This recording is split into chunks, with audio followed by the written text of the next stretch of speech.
Hi, Mark. Hi, Ilana. Again, so what a great pleasure to meet you.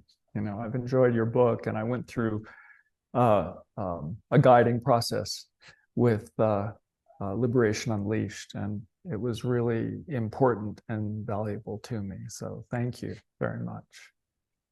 Oh, what a pleasure to meet you and have you here. Yeah, yeah, Um, okay, let's start with a little yeah. introduction. Well, tell you what, I'll just launch right in, and Mhm. uh, and give you kind of a story. I'll tell you my story. Um, Yes, please. So as we've talked about, was a long time seeker, over 50 years, and a short-term finder. I seem to have seen through the illusion of self only a few months ago, but I think I was pretty well prepared for it. My seeking started when I was probably a teenager, and I think of my seeking as having sort of two halves to it. I came out of an alcoholic household, so I had a lot of uh, issues around security and things, just things that naturally come out of a household like that. Um, Went to college, and early in my freshman year, I started doing transcendental meditation. Although funnily, I didn't think of it as a spiritual practice at the time. I had been reading as a teenager. I had read Gurdjieff and Ouspensky and Ramana Maharshi, and I was really interested in those things. But I started TM because I had bad headaches. And a friend told me that, oh, TM will help you get rid of your headache. Meditating will help you get rid of your headache. And it did. After a few months, I stopped having headaches, which was really great. Um, a few years after that, I took some time. I was in college, and then I took some time off of college, and I went and worked for the Transcendental Meditation movement, and I got more involved in it and got very deep into it. I started practicing. This was in the 70s. And in the late 70s, I started practicing the cities program, the yogic powers and things like that TM is kind of famous for or notorious for at this point. And I got very involved in it. So I was a young artist. I was doing art and studying art and architecture in school. I finally got my graduate degree in the early 80s, and I went to teach at Maharishi's University in Iowa, in the state of Iowa. It was kind of a utopian community. They'd started this university. I was teaching art and photography, and it was really kind of idyllic in a lot of ways. I was practicing meditation with hundreds and at times thousands of people every day, twice a day, in these big dome facilities. I'd have to say that I became somewhat disenchanted with the TM movement. I felt it was maybe not living up to its hype. Um, and and I started to see that my involvement in it wasn't quite pure, in the sense that I think I was there as an escape because I was looking for security, and that kind of cultish community offers security and ways of thinking that can become kind of uh, unrealistic in certain ways. Um, but I did that for about 25 years. And I lived in this little town in Iowa, and had a small business. And I stopped teaching towards the end of the 90s, and became pretty disenchanted with the TM movement. And and at that time, I decided, I had gone to India previously, and had spent time with a colleague there. Mostly, we were looking at Indian art and artists, and studying them and doing presentations on them and things like that. And but after I left the TM movement, I had this period where I really wanted to go back to India. I really liked India a lot. In a funny way, it kind of really soothed me in certain ways. So I wanted to go back and spend time there.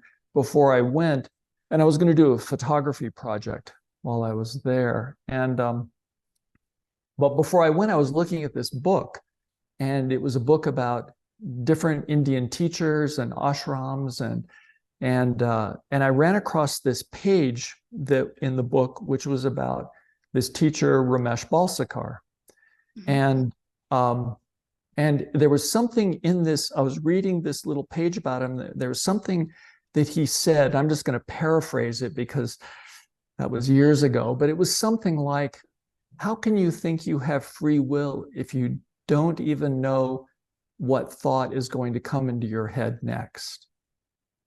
And I have to say, even though it seems like a fairly innocuous statement, it blew me away. I had been so involved in the spiritual seeking as getting something. Like I was going to win this prize. I was going to become enlightened and a superhuman and all of this, you know? And I was really deep into this. Like I was going to get something and all of my problems would go away and all of that. You know, I think it's a fairly common kind of seeking to be in. But that one thing that Balsekar said, it kind of flipped a switch in my head. And I remember going around for weeks thinking, wow, I don't have free will. I don't know what thought's going to come in my head. This is a complete mystery. This whole structure of self and will and doing and stuff was really kind of broken in a way, at least intellectually, I think. I went on to, so I did go to India, and I spent a lot of time with Balsekar from 98 to 2002. I went back and forth several times, and I would sit with him in his little sangha in his little apartment in Mumbai. And it was such a sweet experience because it was very, it was really very pure seeking, really having found a teacher who I felt was very uncompromising, very clear and direct. I should say that I find you the same way, very uncompromising, very clear, very direct, and always able to get right back to the point of an inquiry or a situation. And Balsekar was the same way. He was a very nice man to be around, but he really nailed you. If you had like ideas or something about things, he could really bring you back to the point. And his whole point was that there's this sense of personal doership that we have, and that occasionally that sense of personal doership can be removed. That was the way he used to put it. It can just be removed. And the only kind of technique, he really wasn't into techniques or meditation at all.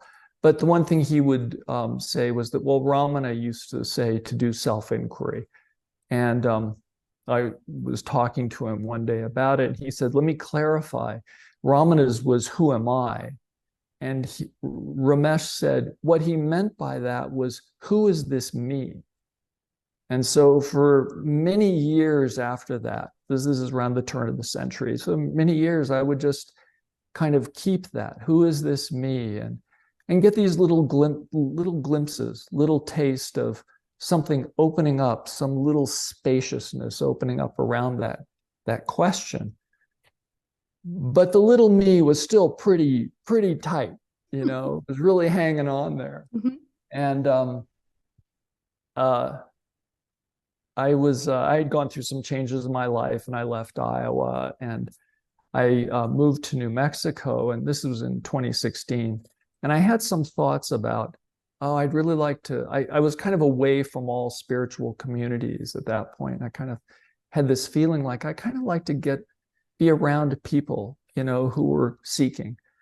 And I had not known much about Buddhism at that point, although Ramesh used to say, there was a favorite sort of quote from Buddhism that he liked, which was something like, actions happen, deeds are done, but there is no individual doer thereof. And he said that was really the essence of Buddhism.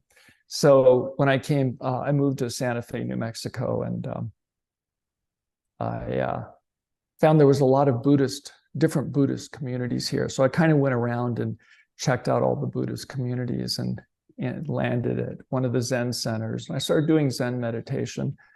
I hadn't meditated regularly for many years at that point, and really enjoyed it. I really enjoyed sitting. I liked the discipline of sitting. I had done it for so many years and had done so many long meditation retreats and all, and it was comfortable. It was like, oh, this is comfortable. And I liked Buddhist meditation in the sense of, in particular, the mindfulness side of it. I felt like it really exercised some discernment about what was going on in the mind, how the mind was working. And so that was all. And I got very serious about it. And my wife got involved in it. We both got involved in it.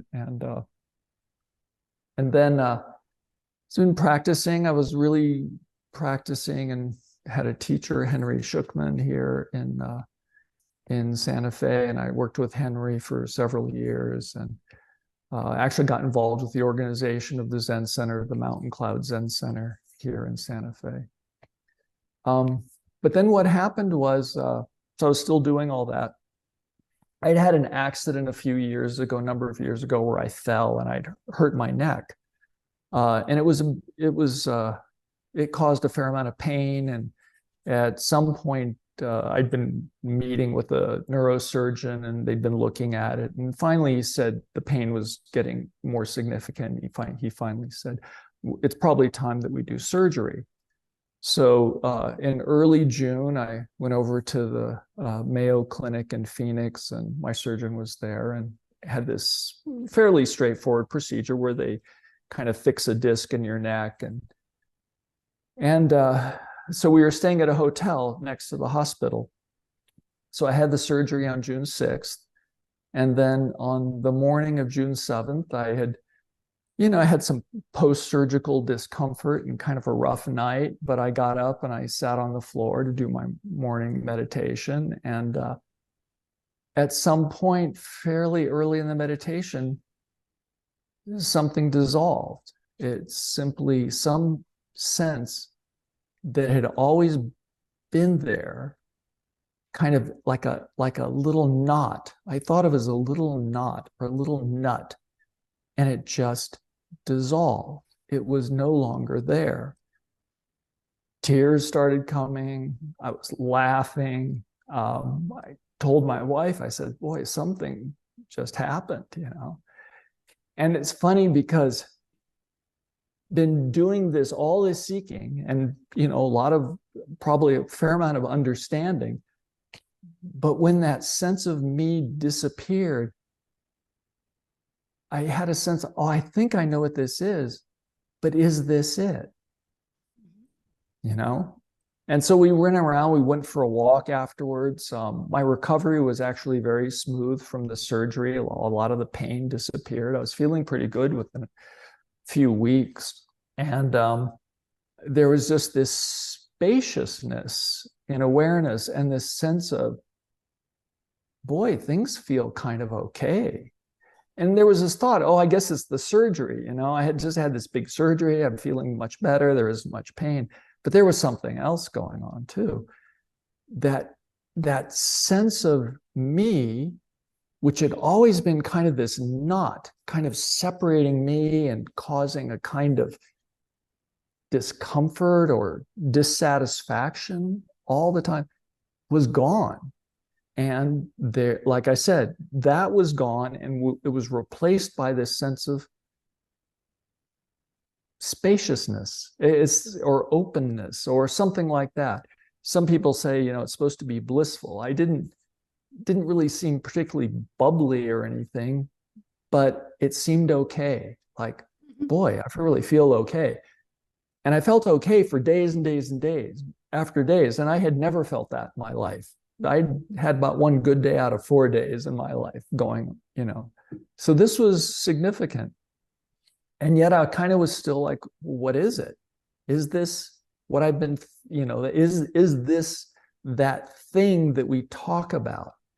Is this the doer being removed? And through a very circuitous kind of route, I ended up at Liberation Unleashed, and I hooked up with Henry Huntila, and I went through the process with him, and it was so valuable, because the one thing I had probably most significantly was doubt. It's like, is this thing we've been talking about for all these years, this thing I've been learning about and hoping for and all that, is this it? And it took, worked with Henry for a few weeks, I think probably close to a month, going back and forth. It's a remarkable process. I mean, other things come out of it that are so valuable. The really looking at what is a sensation, it's just a sensation. It's just something that's happening, just as everything is just happening, that sensation. And then there's the thing of how we describe the sensation. We add all this baggage to it, but it's just a sensation. And I've practiced that in other ways since then, particularly with cold exposure. It's kind of a fad now to get in ice cold tubs. And I do it, and it's so interesting because I can almost meditate in that space, knowing that, all this shock of the cold water or whatever is just a sensation. That's all it is. So that's one thing. That was an interesting thing with the guiding process. The other thing that happened, which was I had that first experience on June 7th, and then the next day when I sat down to meditate as usual, I noticed that it was very distinct. There was no more doing in the meditation. Meditation was simply being. It was simply sitting in being. And that has continued and kind of even blossomed some. So that, because I always wondered, I thought, well, might you have this awakening experience or whatever we want to call it, and do you still meditate? Why would you still meditate? And I go, you meditate because you just get to kind of just float in that pure sensation, that pure awareness, that pure being. And it seems really, I think it's really healthy. I suspect it's a really healthy thing to do. So that's my story. Is that a good enough introduction? Wow, what a fascinating story. Amazing. Wow. But a story that I'm guessing you've heard a lot. Actually, no. Really? No. Really? Because I was going to ask you, it was a question I had. I was curious. My coming to Liberation Unleashed was after I had had a fairly distinct experience. Really, something just disappeared. And then I went to is your experience that people come to Liberation Unleashed having had an experience, or are they coming because they have a sense of that the guiding process is a way to get to the seeing through? The later, mostly. It's very rare. Yeah, it's more rare that people see it and come to Liberation Unleashed. It's more often people come because there are guides and they can help to see it. Yeah. And everyone lands in a different place because everyone comes from a different place. And with your background of this many, many years of meditation and seeking, where you landed is amazing.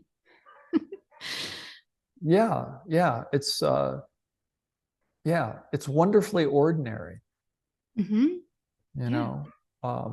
have my dearest oldest friend, the friend who got me started meditating back in college. He's one of the few people I can talk to him about this because he has some understanding. He's a long-time seeker and stuff. And one of the things that has come up, and this is another thing I guess I wanted to talk with you about, is how is the distinct difference between the way language describes things. Over 50 years, I've had so much description and have kind of, moved through different spiritual contexts, different, TM, and then, with Ramesh Balsekar, and then I spent a lot of time with Amaji, the hugging saint, and then Buddhism. So there's all these contexts, and they all describe awakening or some kind of awakening is good, but they describe it in different ways. Buddhism has its emptiness, anatta and Ciunaite, and in TM it was enlightenment, but different kinds of enlightenment. They had cosmic consciousness and God consciousness and unity consciousness, and you were supposed to move through these, and then Balsekar, who I really think of as being the most clearest and the most the most on the point about what really happens, that it's just something that you thought had been there is no longer there. And then other things kind of open up around that, the way it seems to me. Yeah. So language has this way of framing things. But as I've been talking to my friend in particular since then, I go, there are no words for this. We can point to it, and we can kind of say it's this or it's that, or something disappeared or something appeared or whatever. But the words just don't do it justice. They just kind of make a kind of package around it, or something. Yeah, I find it very interesting that, we drink water every day. But what does water taste like? What's the taste of water? No words to describe it. Yeah. Can you describe the taste of water? Yeah. No. Pointless, useless, and you can say, okay. Somebody said, oh, it tastes like saliva. And I think that's the most accurate description.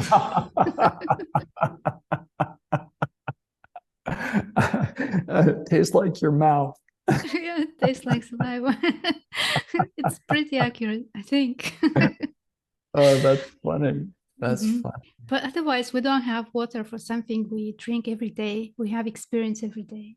Yeah. And now try to describe life or this awakening or something, cosmic consciousness or beingness.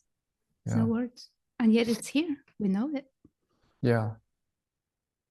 I also, after the guiding process, I became aware of Jeffrey Martin and his work, and I read his book. I thought it was really interesting because it really pointed to the way the experience or people can land in very, very different places. And I thought, because in the TM perspective and the kind of the quasi-Hindu perspective, they do have these sort of. Can I ask you, for people may be listening and they don't know what TM is? I don't know what TM is. Can you give a short, brief description? Transcendental Meditation, TM, is a simple meditation. It kind of comes out of the Vedic tradition. It was introduced to the West by Maharishi Mahesh Yogi, who was the famous guru to the Beatles. And he taught in the early, starting in the 60s and then through the 70s and 80s, probably millions of people, particularly in the West, learned Transcendental Meditation. You sit, it's a mantra meditation. You practice for 20 minutes twice a day. Very simple. It's very well taught. They have a very systematic way of teaching. So it's a very good beginner meditation because it's quite simple and you're led carefully through the process, and you can have your meditation checked if you get into it. I actually think I think a lot of Transcendental Meditation. I think it's a good beginner meditation technique. It really gets you into if you have that predilection to sit and can learn to enjoy sitting meditation, it's a good way to start. The TM movement is very kind of like I said, it's very large. It's kind of cultish. I have some, disagreements about, that side of it. But I think the actual meditation is a nice meditation technique for people. So in their language, what is awakening? Well, it's interesting. It was always referred to as enlightenment. And there were sort of three stages of it. And the first was called cosmic consciousness, which I think kind of relates to Jeffrey Martin's locations 1 and 2. I think it probably involves seeing through the illusion of self, although it was never put in those kinds of terms. It was more about they referred to it as the witness. It was a quality of witnessing and having that expanded sort of transcendental awareness available all the time, and then witnessing life from that. So I think it relates to seeing through the illusion of self. And then God consciousness, I think it kind of ties into Jeffrey Martin's notion of location 3, where there is a sense of a beautiful cosmic presence in all of life. And it's sort of an appreciation of that transcendental presence, but all through life. I think it's interesting, Jeffrey Martin says that the sense of non-duality kind of gives way to a sense of duality in that, because there's some kind of self that is appreciating this God quality in life, and that's called God consciousness. And then there's unity consciousness, which I think is very much like Jeffrey Martin's location 4 and 5 and beyond, where there's just a complete disillusion of any kind of separation, any kind of sense of probably even personhood, I think tends to disappear at that point. But again, it's just a framework. It's just words. And quite honestly, with all the years that I spent in TM and Transcendental Meditation, very few people seem to have awakened. So I thought that was, interesting. So there was a whole framework and descriptions and stuff, but I didn't really sense that many people were getting to those things.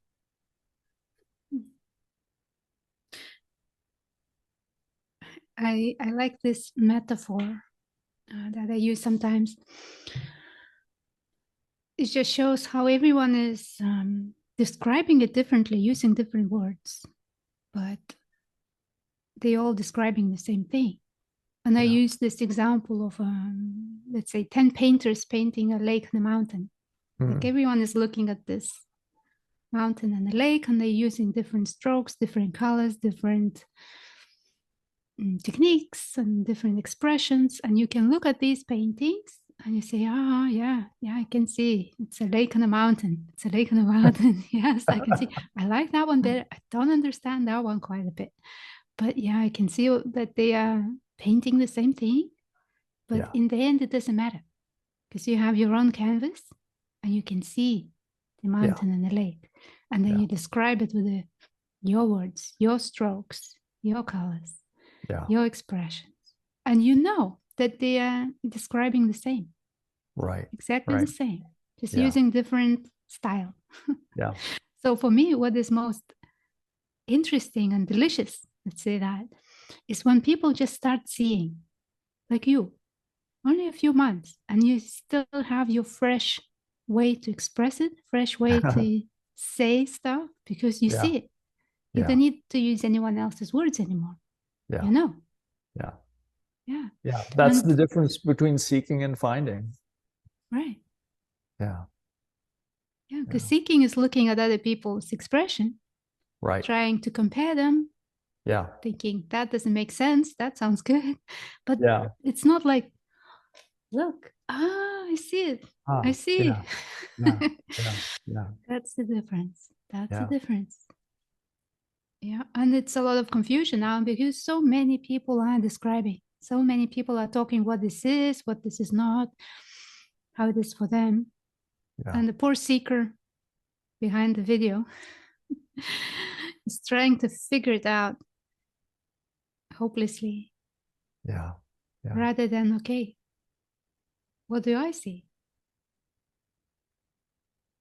And that's, I think, what Liberation Unleashed is good at, is pointing to that own direct experience, own experience.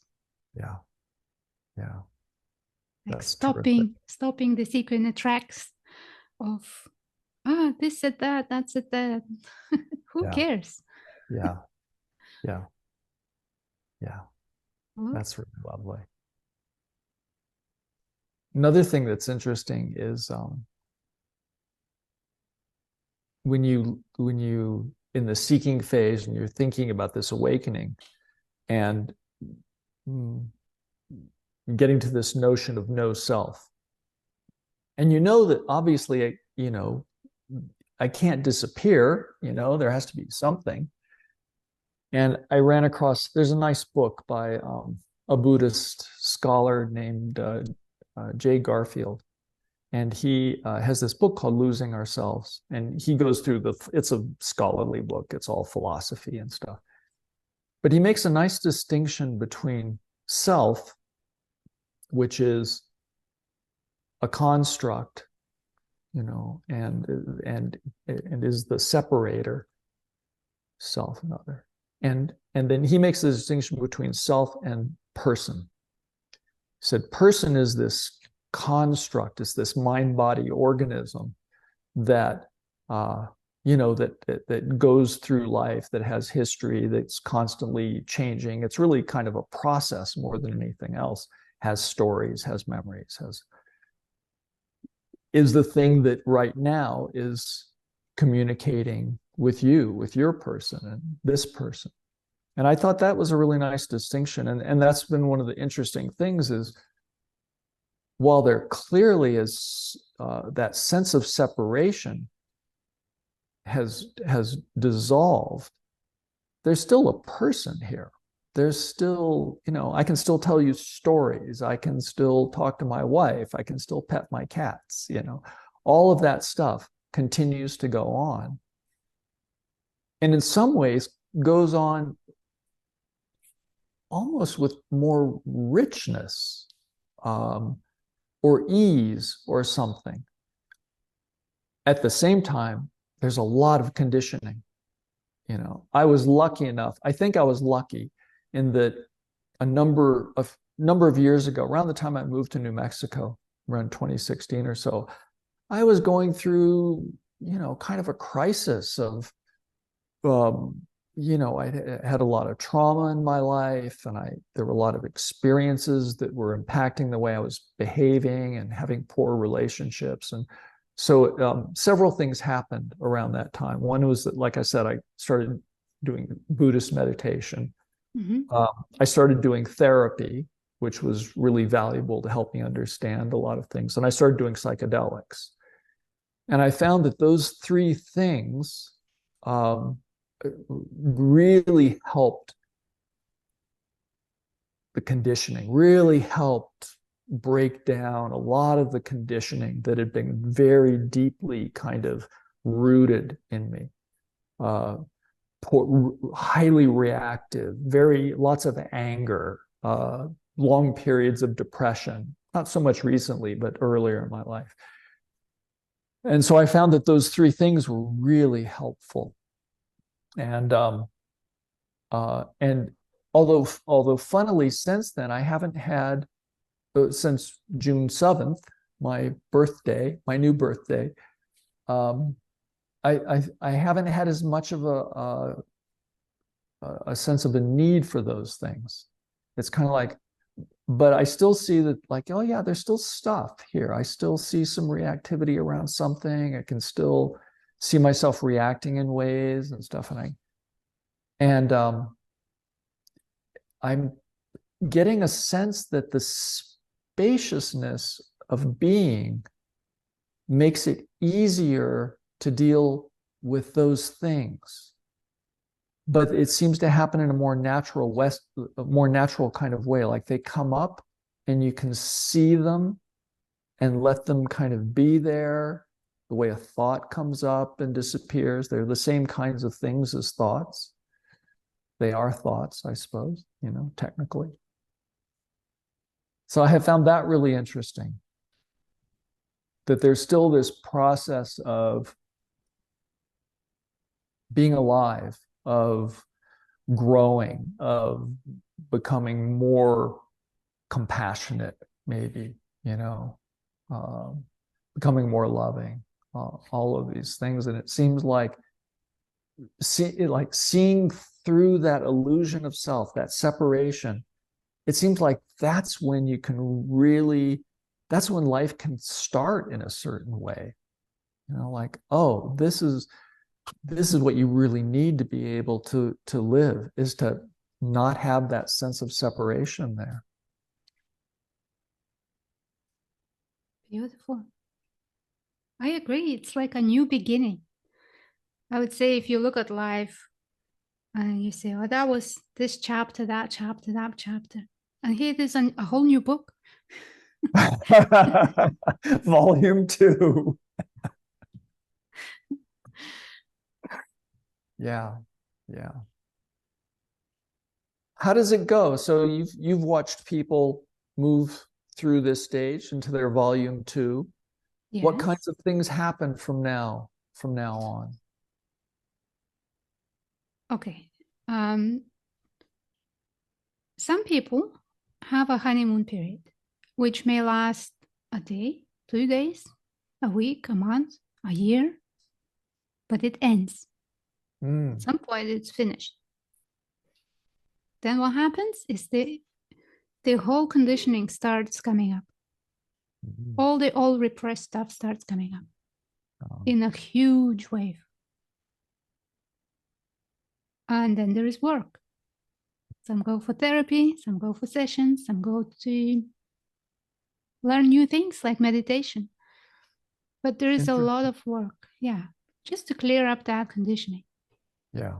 I see it like this, there is an openness. When there is an openness, all that was just underneath the surface, all the conditioning, it's like rips open. And it's like, oh, here it is. All these old patterns, here they are. What happened? I lost it. No, it's just a part of clearing process, because things that come up are seen in a different light, are held in a different way, and then they dissipate.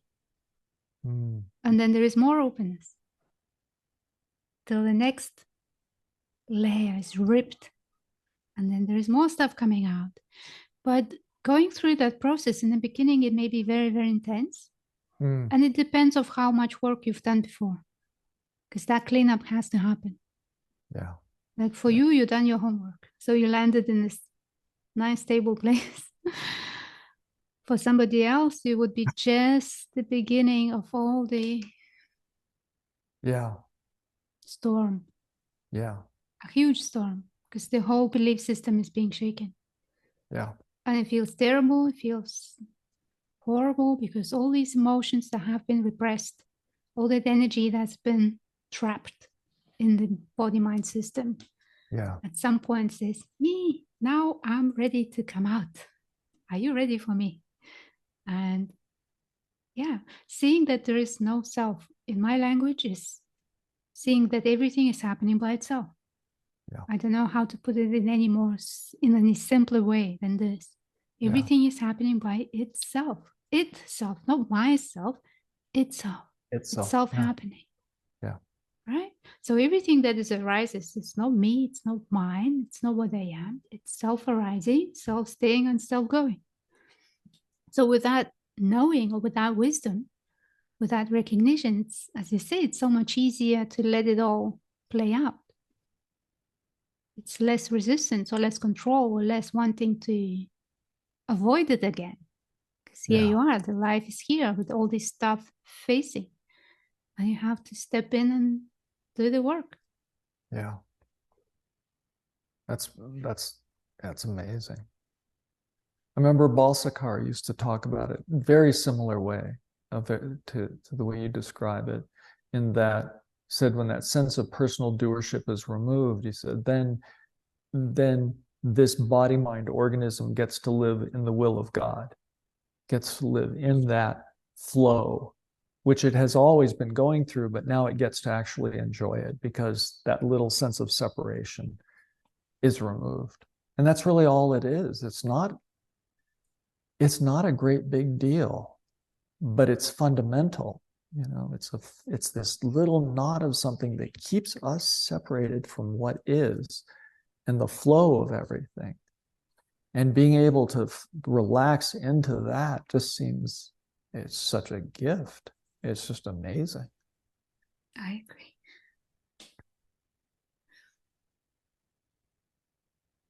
Yeah, for many seekers, it's also, once it's recognized that there is no separate self, that knot still remains for a while. And then when it starts to open up, and it may take years to really undo that knot. Yeah. But there is that knowing still remains. In some way. So yes, there is an awakening to this now that is here, from believing that there is somebody here doing this now, or making this now happen. And now from this side, looking back, it's just ridiculous. These beliefs seem like, how could I ever believe that? But from the other side, it's so real. Yeah, exactly. For me, the last question I asked was, is there Ilona running the show?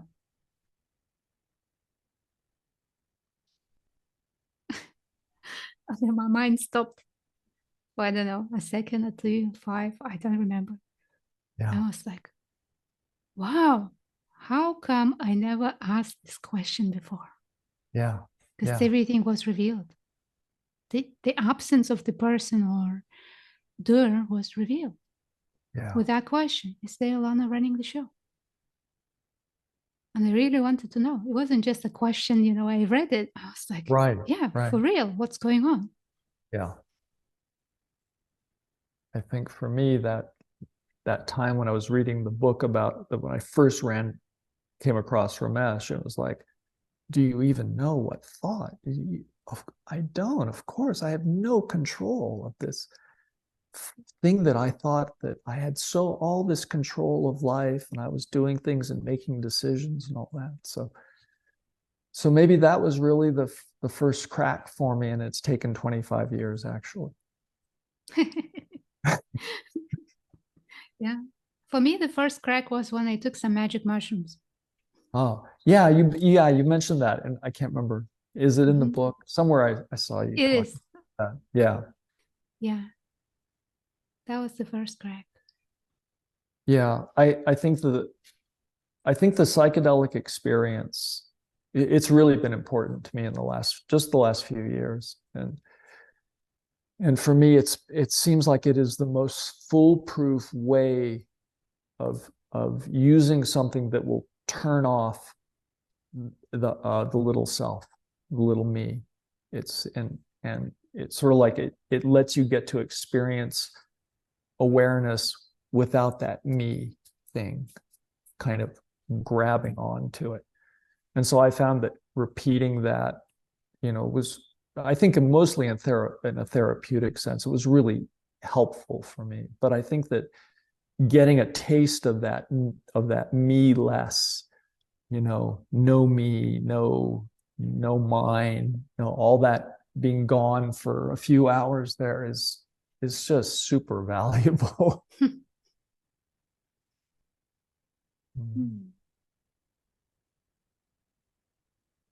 It's interesting that it's interesting how the psychedelics are becoming, it's so much a part of like life right now. It seems like it's everywhere. Even not on this island. It's highly illegal. No. Oh, really? Oh, no. Here in the States, it's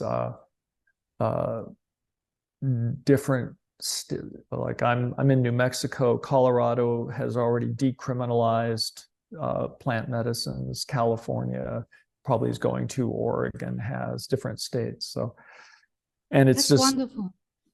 Yeah, it's just becoming really, they're starting just to realize how valuable it is for people. It's really valuable for treating depression and PTSD and stuff. Beautiful. Yeah, yeah.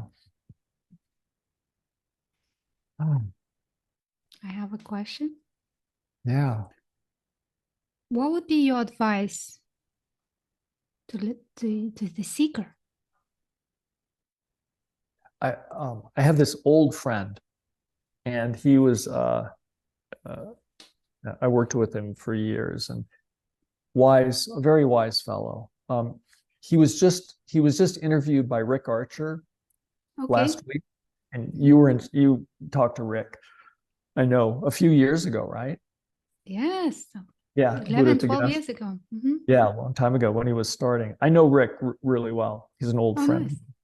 from because he was part of the Transcendental Meditation community in Fairfield. He was really deep into it. So anyway, he was interviewing this old friend of ours, a guy named Bill Witherspoon, and Bill is, like I said, a deep spiritual seeker, and he made this point, really simple point. He said the paths of seeking are 8 billion plus, because every person on the planet is seeking. We're all seeking to be happier in some way, less suffering in some way. And we all have a different trajectory. So how your seeking goes, my seeking goes, it's all going to be different. And there's all these different kind of systems you can get into, and religions and self-help and therapy and psychedelics and all these different ways, but your trajectory is going to be your trajectory. And in some ways, I think everyone's trajectory, the way we fly through life, is going to be different and unique and special in its own unique way. Like for me, the big kicker was kind of Ramesh Balsekar. He was really like, he put things clearly and he switched my brain around, and really kind of, I felt like, boy, I really took off. But I didn't take off from anywhere that I wasn't already headed. It's like, you've got this path that you're on, and that's the way it's going to go. So I think it's just sort of embrace your own path. Whatever comes up that you're drawn to, whatever the passion is, then you go towards that, because you can't do anything else. Yeah. That's very sound advice. I feel like I dodged the question, actually. No, that's very true advice. Like, stop following, look into your own experience, into your own path. Yeah, because nobody has the answers for anyone. Yeah. I was going to share this quote with you. Oh, please. It's basically, because I was always curious, because Balsekar had this quote that he said was from the Buddha. Mm-hmm. Actions happen, deeds are done, there is no doer, individual doer thereof. And people kept looking and said, well, where is that? Where did the Buddha say that? And it turns out that the Buddha it's not recorded that he said that or something like that. It comes from a later Buddhist text called the Visuddhimagga by a guy named Buddhaghosa, probably I think it's around the 2nd century of our common era. And then it's been translated, and I found it in this book. And it says, there is no self residing in body and mind, but the cooperation of the conformations produces what people call a person. Paradoxical though it may seem, there is a path to walk on. There is walking being done, but there is no traveler. There are deeds being done, but there is no doer. There is blowing of the air, but there is no wind that does the blowing. The thought of self is an error, and all existences are as hollow as the plantain tree and as empty as twirling water bubbles.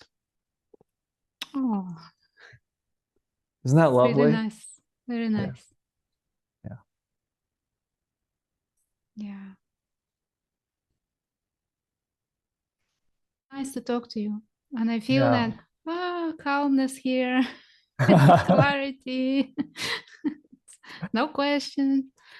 Well, Beautiful there's place to be. always questions, but I just, like I said, going through the guiding process was so helpful.